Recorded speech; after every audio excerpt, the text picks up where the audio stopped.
filoha mpitarika ny dingana ezaka fampandrosoana imbonana folo sy roa arivo Augustin Andriamananoro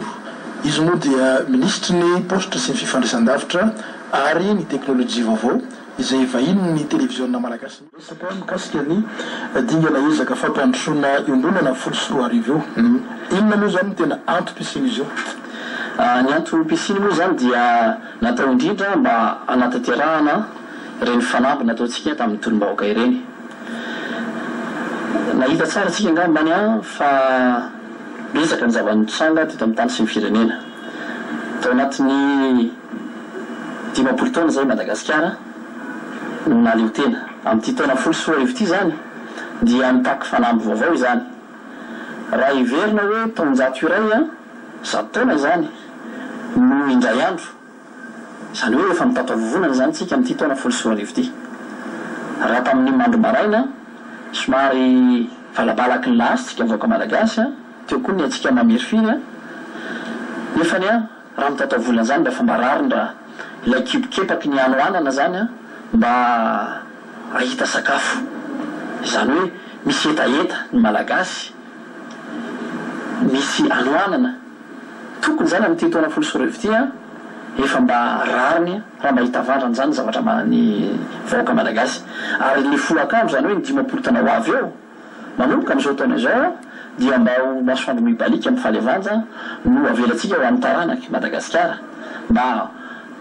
ametraka zany tsika raha ny tena marina sehatra fiarahamonina vaovao ka aminay mpikambana ao anatin'ny défi na nydingana sy ny ezaka fampandrosoana imbonana dia mivadika ny pejy ny tantara pejy vaovao zany no iarahantsika ankehitriny manoratra eo anivon'ny tantara ka andraikitro adidiko za sy anao no mandrafitra izany vinavina-piarahamonina hoentsika amin'ny repoblika fahefatry zany betsaka mpandrara ao anatin'izany fikambanana vovonana défi zany betsaka ihany koa misy ny olotsotra olom-pirenena misy ny mpitondra fivavahana ary tsy latsa-danja amin'izany ny tanora sy ny mpianatra izany hoe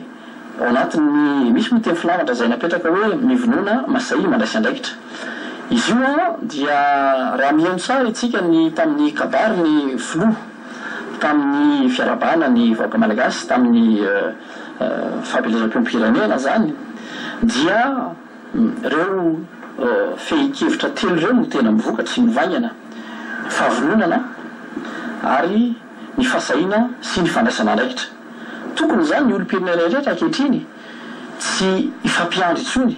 amin'izany hoe fanovana ny tantara zany satria inona moa no natonga atsika hoe andeha amin'izao tetezamity zao ny tetezamitany dia ikarakara ny hoavy ipanjina ny hoavy fa misy ngamba mety ny sasany mety alay-panahy hoe vita ny tolona dia mipetraka ny tetezamity dia samy vita eo tsika tsy anytsika ary araky ny tenenao hoe amin'ny taona folo sy roa arivo dia maro ireo fanamby zay ny fanaovantsika amin'ny vahoaka misy tena rano ataontsika amin'ny vahoaka hoe ho averina amin'ny vahoaka amin'ny fahefana zay sany fanamby lehibe zay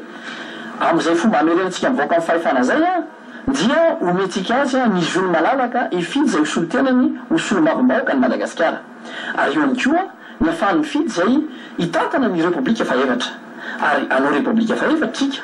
tokony zany deny zao dia fa isy ny fandraisana anjara mavitrika ny tsirairay amin'ny fanangana zany repoblika fahefatra zany fa tsy ho avelatsika zany ho sanatry zany ho anjara ny mpitondra fanjakana fotsiny ihany na ho anjara na fiarahamonim-pirenena fotsiny ihany fa tokony hiara-misalahy ny vahoaka malagasy ka ilaina ankehitriny ny famizan-tanana ny famizan-kely anaganana zany rafim-piarahamonina vaovao zany ka ny défi zay dingana ezaka fampandrosoana imbonana raha ho velabelariko tsotra dia azo lazaina hoe mianga amin'ny fanatsarana eo anivony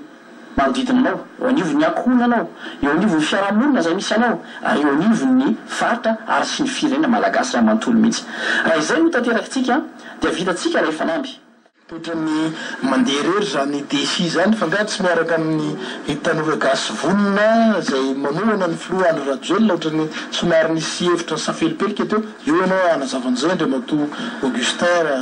Andriamananoro io dia miara-dalana mandrakariva ny tanora malagasy fonina sy ny defi satria na ny tenako aza dia filoha lefitra nasionaly ko amin'ny ivony fikambanana tanora malagasy fonina ary mitovy ny tanjona hotratrarana zany hoe hitondra io dia misy angambany ataoko hoe kipitsopitsony teknika kely satria samy misy ny paikady izay mety iveriny tsiray fa ampamboazana zay tolona izay a fa raha ny amin'ny akabobeny aloha dia atreto a dia tsy misimisy ny olana tsy misy ny disadisa satria marobe ara ireo tanora malagasy fonina izay manatevina ny defi ankehitriny a mifanometanana satria zava-tsy lehibe ny tanjona atsika dia ny ahoana ny ametrahantsika ilay fanovana marina izay takiny vahoaka izay namoizatsika reo maro toira maro ho an'ny defi ve hotanteraka ve fifidiavana io raha fahitanareo azy io moa de vinavina n'olombelona fa lahatra n'andriamanitra vinavinatsika moa amin'ny mahateknisianina ny tena moa de hoe tanteraka zany satria fanampy tsampisalasalafi tsy ampysasala azo atao zany ka izaho aizy raha fiomanany defi am'izay fifidianan'izay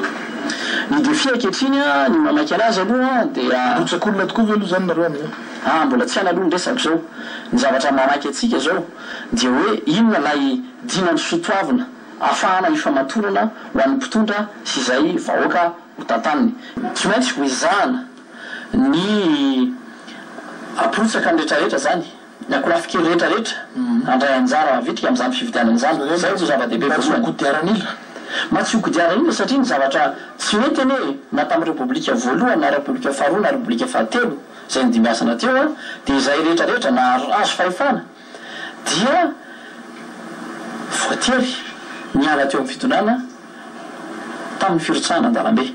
mba tsy iverena zay firotsahana an-dalambe itsonay dia tokony zany isy sata amin'ny feny mpanohitra tokony azava zany ankehitriny misy ampitantana sy mitondreo dia tokony anaiky fa isy foana ny akolafikery anohitra satria tokony atsara zavatra koa zany fomba fanoherana zany fa tsy fanoherana botolo na fiantsina tokony zany a azava am'izay repoblika izay ho atsangatsika eo ny sata amin'ny feny mpanohitra ary niara ny faniriako araky ny vilazana atao dia tsy mba hokodiaran'ila intsony ny fitantanany rahampirenena satria raha tamin'ny andron'ny repoblika voalohany dia natanjaka ny antoko PSD na ny PSD ozy ny filazandraro azy parti social-démocrate nefa ny tamitondra roa amin'ny fitopolo dia rava izany zavatra any nateo koa ara ny fitondrana antonany amiraly Didiratsiraka natanjaka ny arema ny andro ny révolution malagasy hatrany amin'ny fondram-bahoaka Tsandrabara neny fa nampianatra azy dia nisy ny atsoe marema izany hoe tena nafe izay atokotokana izay zany na dia teo azy atoko manodidina fa io no tena atoko matanjaka nefa dia rava izany no ny firotsahana-dalobe tamin'ny taona raiky amby sivifolo tonga indray ty ny tsy lazaky tsony ny zavatra nitranga tamin'ny taona natonga ny forotanany tao amin'ny repoblika anelanelany tamin'ny repoblika fahatelo fa tamin'ny taona sivy sy arivo nirotsaka an-dalambe ny vahoaka malagasy satria nisy atoko izay nanoko tiaran'ila ihany ko teo ny tantana sy ny fe ny fitantanana tao amin'ny raharam-pirenena ka tsy nandeha zany zavatra izany izany hoe amin'ny taona folo sy arivo ty dia isy fanambo ataotsika isy dingana ataotsika isy ezako ataotsika ho am'izay fampandrosoana ambinana zay am'izay moa raha fividianana no azolatsika nanao fanovana dia mety ihany ko satria angambany mba ho samy ho tsy mialonjafy ho hita ho taratra ao anatin'izay gouvernemanta itsoro ho avy eo na zay anteny mera hipetraka eo a